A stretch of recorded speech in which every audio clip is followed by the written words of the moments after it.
Protesters in Iraq are demanding the Prime Minister step down. They also want a complete overhaul of the political system. The government's responded by announcing a list of reforms, but will it be enough? This is Inside Story.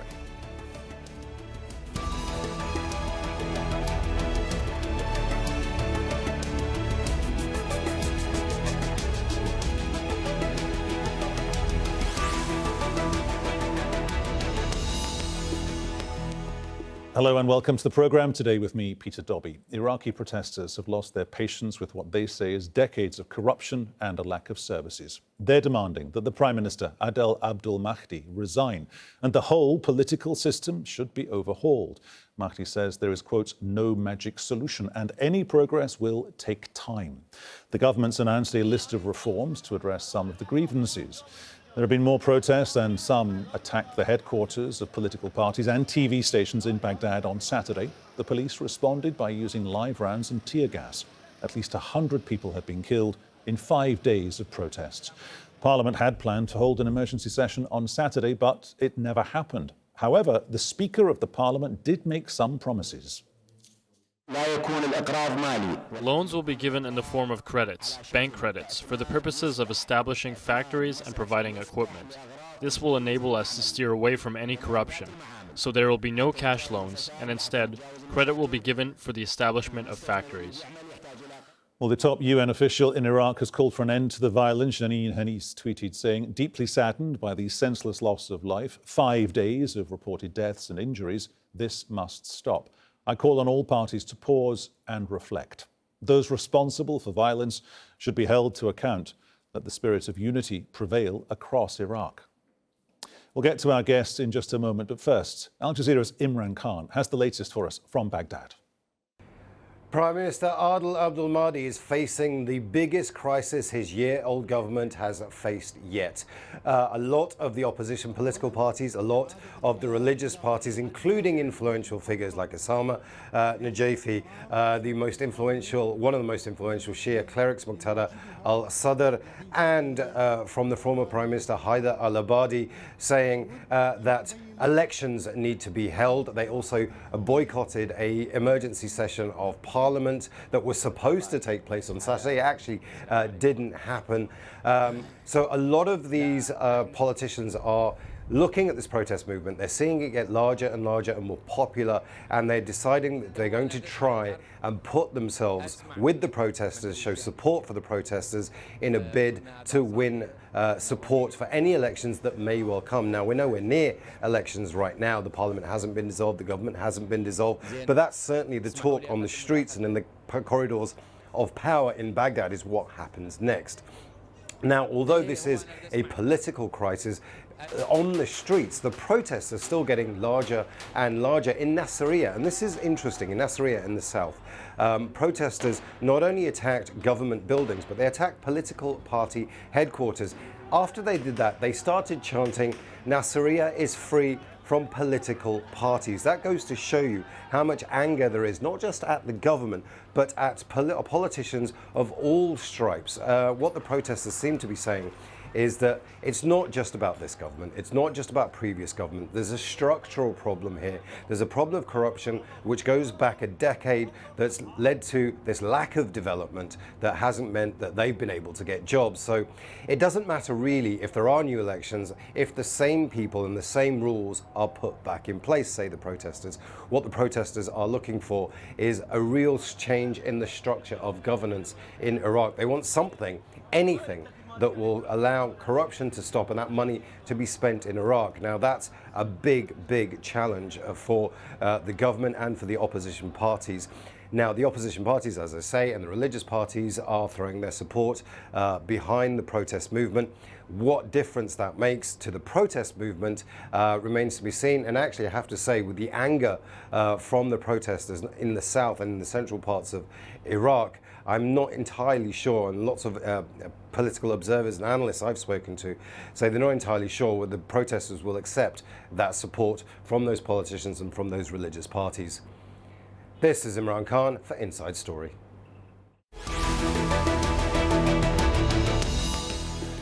OK, there we are. Here we go. Let's introduce our panel here today on Inside Story. Joining us from the northern Iraqi city of Erbil is Dlawer Ala-Aldeen, president of the Middle East Research Institute. In London, we have Renaud Mansour, director of the Iraq Initiative at Chatham House. And joining us here in Doha is Zaidoun Al-Kanani, Middle East analyst and a contributor at Open Democracy. Welcome to you all. Dlawer Ala-Aldeen in Erbil.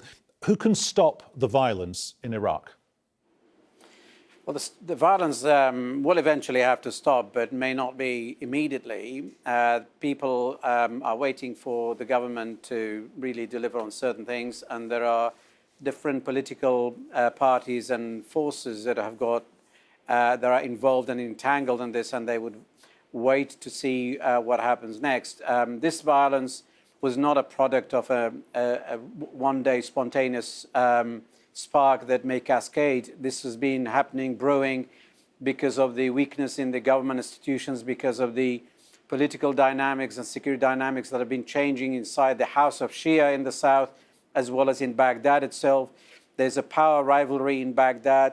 There are regional powers that are involved. So basically this, as it's getting worse and getting more complicated, it's becoming more difficult to calm down and stop. And this is visible in the panic situation that is reflected in the Speaker of the Parliament statements, in the reaction of the Prime Minister, as well as the rest of the government institutions that are now reacting to events by promising more than they can deliver, promising the same thing as before, but this time committing more money and more budget that they can afford.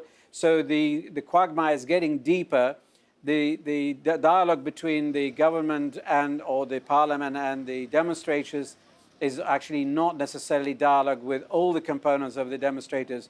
So essentially, the violence or the demonstrations to begin with may not necessarily disappear overnight without really this dragging on until something happens, because the demonstrators are not only asking for more promises, which they do not believe it will be delivered, they've lost faith in the system. They want this political elite to change. They want maybe new elections.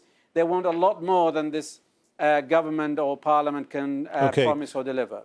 Renaud Mansour in London. Has this whole situation been exacerbated because the authorities haven't, it would appear to me, been able to work out a response? Yeah, I mean, very clearly, this is not the first time that you've had protests in Baghdad or elsewhere in the country. Protests have been a reality of the daily lives of Iraqis throughout the country for many years. But what we've been increasingly beginning to see is a more violent response to protests, beginning in Basra last September of 2018, and then now in Baghdad and other areas. What these protests are, as Dlawer mentions, they're fundamentally Iraqis giving up on that political system, the political system that since 2003 has failed to represent most Iraqis, and it's been a political system of elite bargains where the elite benefit.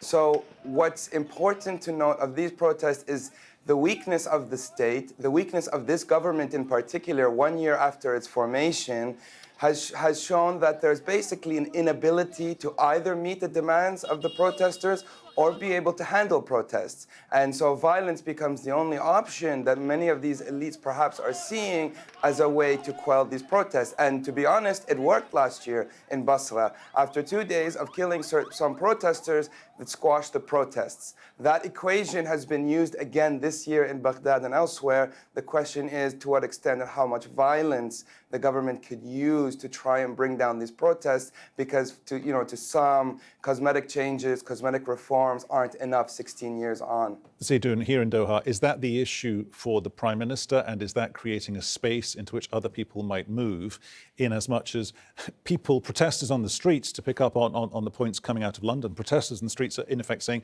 we are done with politicians, we are done with the traditional system? Of course, no, absolutely, Peter. The people in Iraq are protesting against the downfall of a regime. Unemployment, providing jobs and new jobs to the Iraqi youth is not going to solve the sectarian issue in Iraq. It's not going to solve the security issues in Iraq.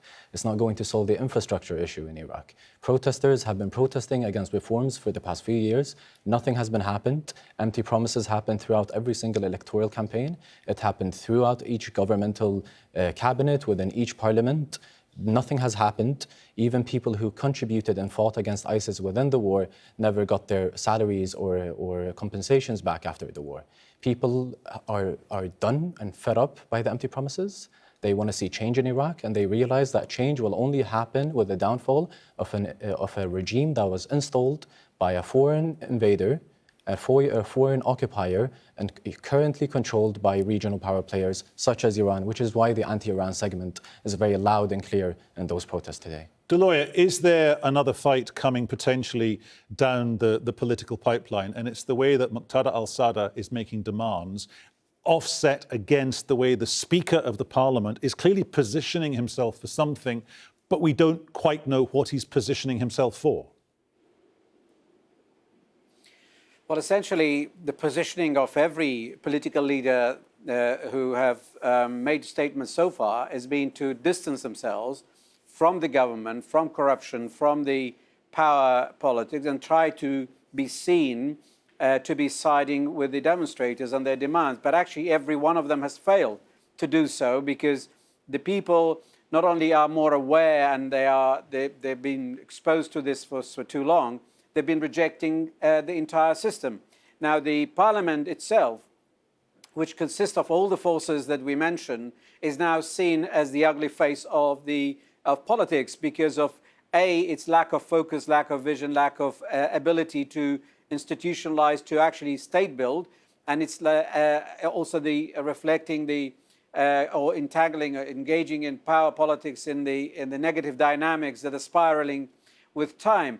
Now, Muqtada Sadr very early on decided to withdraw his members from the parliament, to be seen to be siding with people, and ask for the resignation of al-Mahdi. But the rest of the Shia groups, as well as some of the Sunnis, have actually sided with, as well as Kurds, sided with Abdul Mahdi. And Iran seems, at least apparently, at this stage, doesn't want Adel Abdul Mahdi's government to fall. That doesn't mean this government will survive. It doesn't mean that Abdul Mahdi himself may not want to go, or in a month or two, maybe Iran also wants change in the place, as well as the House of Shia.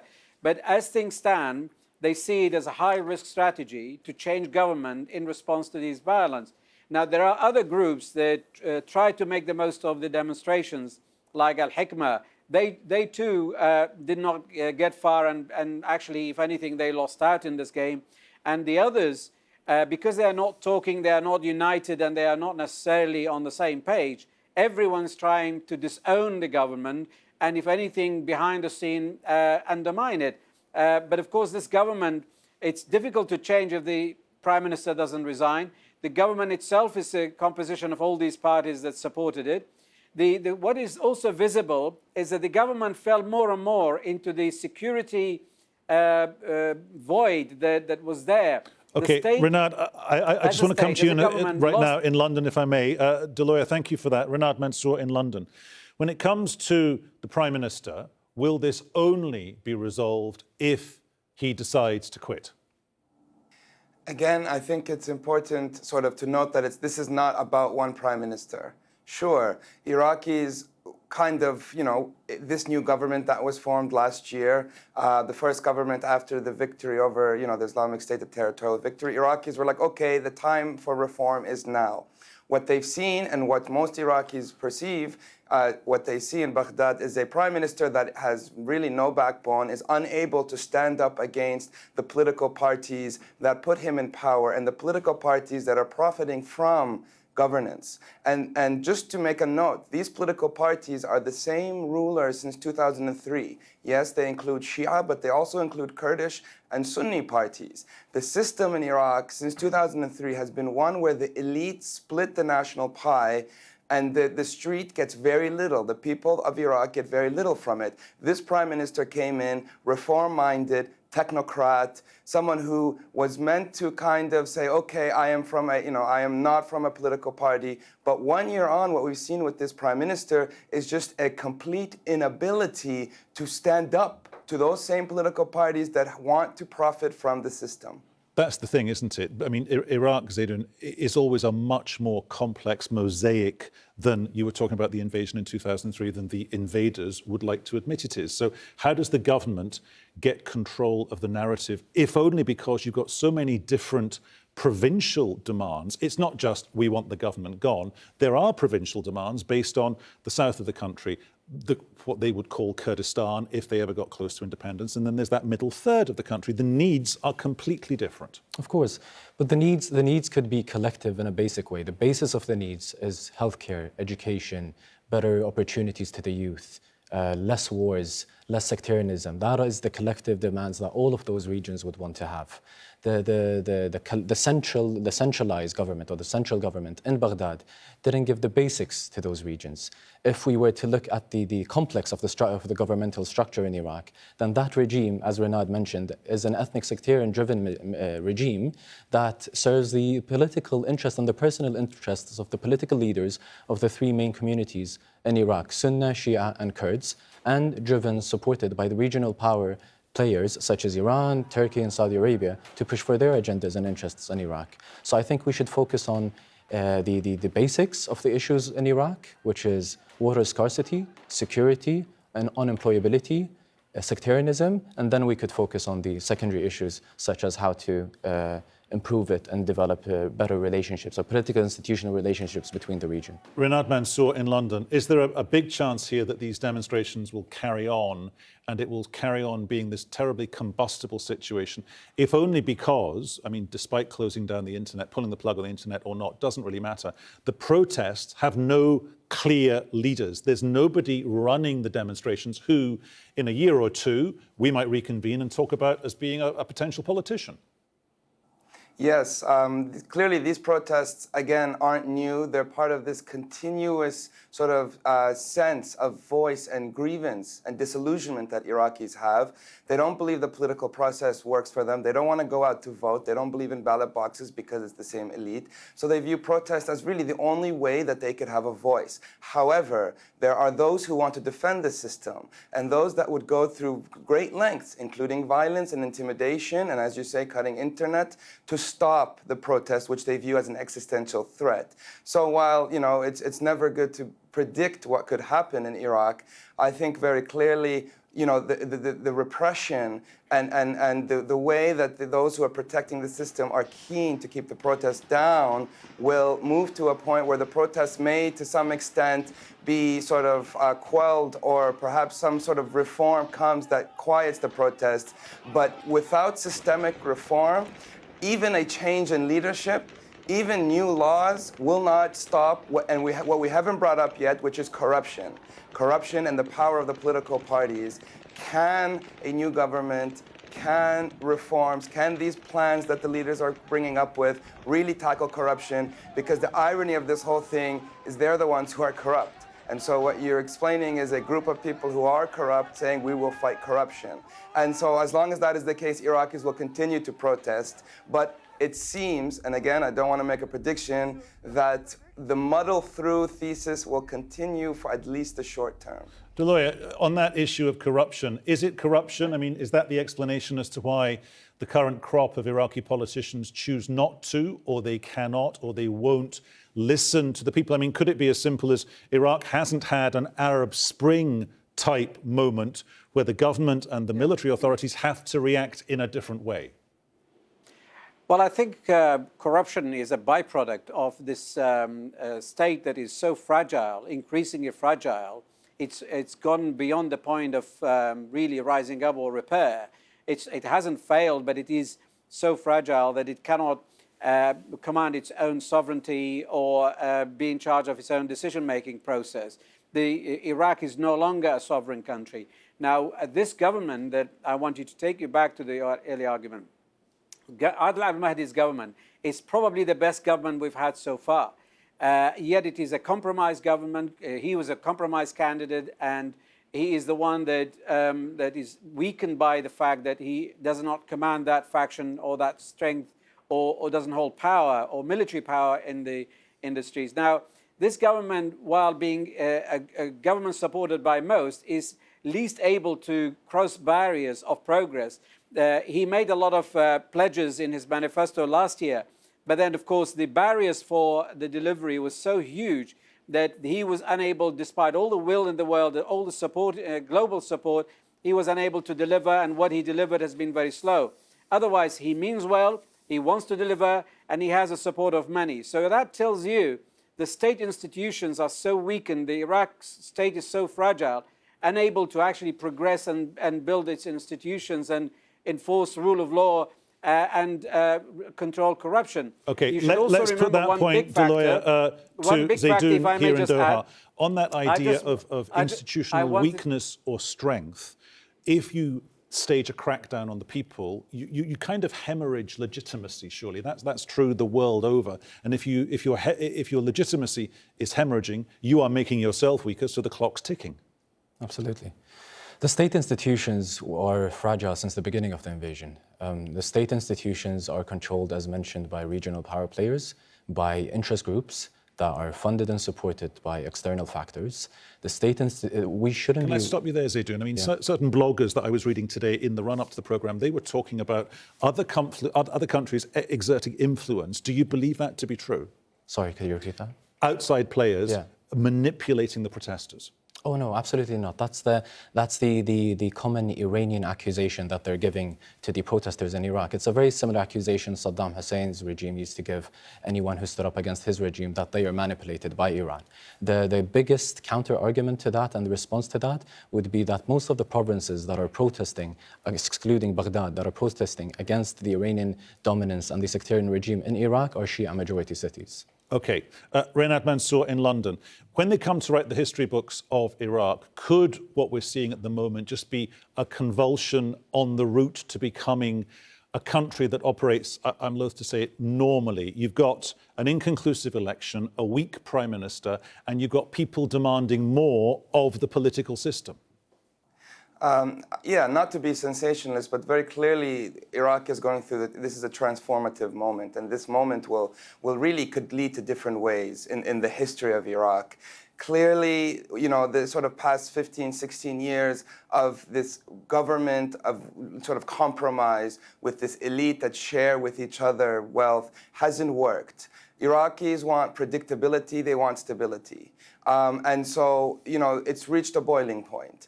And to push back on this prime minister, I think time will show that one of the biggest criticisms of this prime minister is his willingness to compromise to different political elites.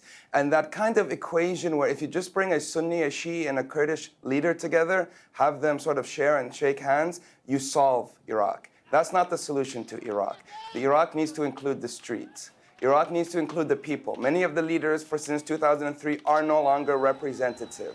And so really what Iraqis want is a government that can rebuild the state. So this moment, what it represents, it could go either way. Very clearly, you will have different leaders try and become the defenders of the system, and you'll have leaders emerge that perhaps will try and defend that system, and that could move towards perhaps a more authoritarian style of government to more violently. We're heading towards the top of the hour, gentlemen, so I just want to move the conversation on. Dlawer, in about 30 seconds, please, what do you think happens next? Well, what happens next is that the government will have difficulty in convincing everybody. Things may calm down, but even also may escalate. The security forces that are now defending the government, there will be, and they are mostly the paramilitary forces that are not state actors. They are more like the paramilitaries, and they are now increasingly in charge. They are the ones controlling the crowd. They are the ones that are blamed for the bloodshed. That this will not go away, and this government will be having very tough time ahead to convince people to trust it. So in a few weeks, we may see big changes, whether that is dissolution of the parliament, or will it be a resignation of the prime minister, or whether there will be something else that may happen. But this is not going to calm down anytime soon. Gentlemen, thank you so much. Thank you to all our guests. They were Dlawer Ala-Aldeen, Renat Mansour and Zaydoun Al-Kanani here in Doha. And thank you to you too for your company. You can see the programme again anytime on the website, aljazeera.com. And for further discussion, go to our Facebook page. That's facebook.com/AJ Inside Story. You can also join the conversation on Twitter, our handle @AJ Inside Story, or tweet me, I'll tweet you back. I'm at Peter Dobbie 1. From me, Peter Dobbie, and everyone on the team here in Qatar, thanks for watching. We'll see you soon. Bye-bye.